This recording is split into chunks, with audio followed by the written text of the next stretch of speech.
Cast, hand press the heat, a pinch of salt, a cup of water, masa, the maíz, the steel, the bridle, the cactus, the eagle, the meadows, the volcanoes, the stone on the road, destined to roll, the children of the sun, the people of the corn. We didn't ask to be born Mexican. We just got lucky. This is the story of what has survived, what has endured. Centuries of rights and doctrine, discovery and conquest, landing Cortez, suns that set and left us in complete darkness. Junipero, Pizarro, Columbus, and other cannibals. The story began long before we met. You don't know that. About anything. I mean, you said it first. You said it best. America, the beautiful America, the exceptional pilgrim's pride, which gained divine providence, the promised land, sweet land, liberty, opportunity, the free land, rush guns up, go west, young manifest destiny, broken treaty, empty promise, the Rio Grande is not, El Salvador part, your nation immigrants will always be dirty Mexican, good dead Indian. This is the story of recovery and restoration, prophecy and legend, eagle and condor, the flight or the butterfly, the return of the jaguar, los aztecas del norte, a peer-reviewed socioeconomic study, block by block, lot by lot, reinforcement showed up, locked and loaded, ponzada, lengua, al pastor, carnitas, cabeza, chicharrón, cebolla, limón, salsa de chile, rojo y verde, más caliente. You didn't ask to be born when the Mexicans took back over. You just got lucky.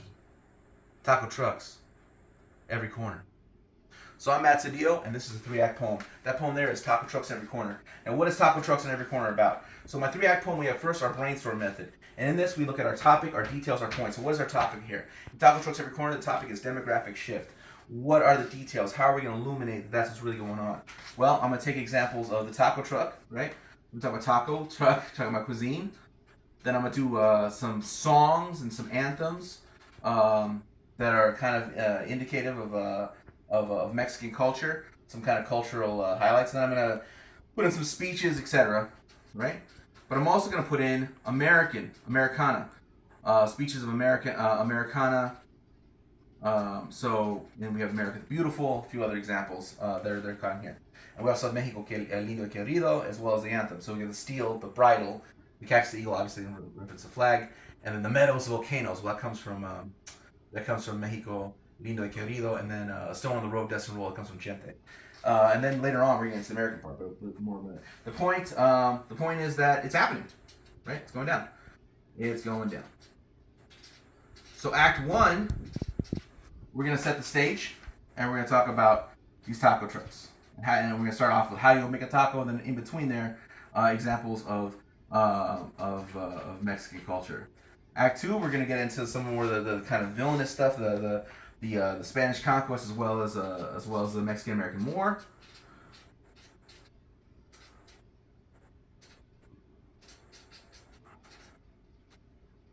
And then Act 3, we're going to get into a celebration of Mexican culture at the end. So we're going to end the way we started.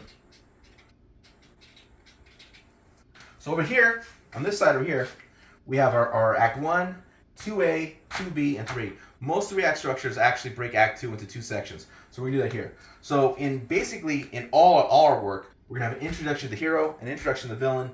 The villain is winning, the hero wins. So that's how the 3-act poem works. And in this case, it's really an argument. So we're going to make an argument, a counter-argument,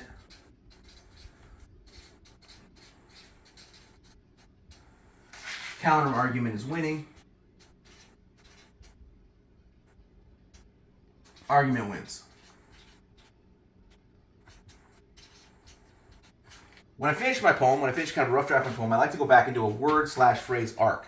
Now that means a word or some of a phrase is going to reappear several times, and each time it appears, it changes meaning. So up here, you just got lucky. We just got lucky.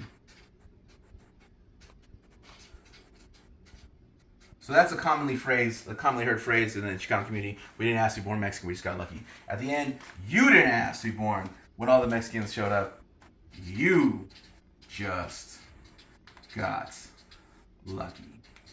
So we go through an entire arc, and the arc is held by a word or a phrase. Now this is my basic techniques. These are my basic 3 fundamental techniques as to how I write my poems, and I can teach these to the students of wherever they may be. I've taught this at Cambridge. I've taught this at California Correctional Facility. The methods never change. I've taught this in community centers. I've taught this at universities. I've taught this in community colleges. I've taught this in high schools, grammar school. I never changed my method. This method has been born of so many years of trial and error, of trying to get something together, of trying to really understand and reverse engineer my own best work.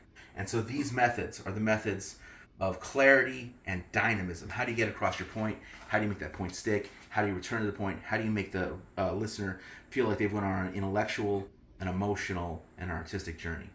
This is a 3-act poem. This is what I teach.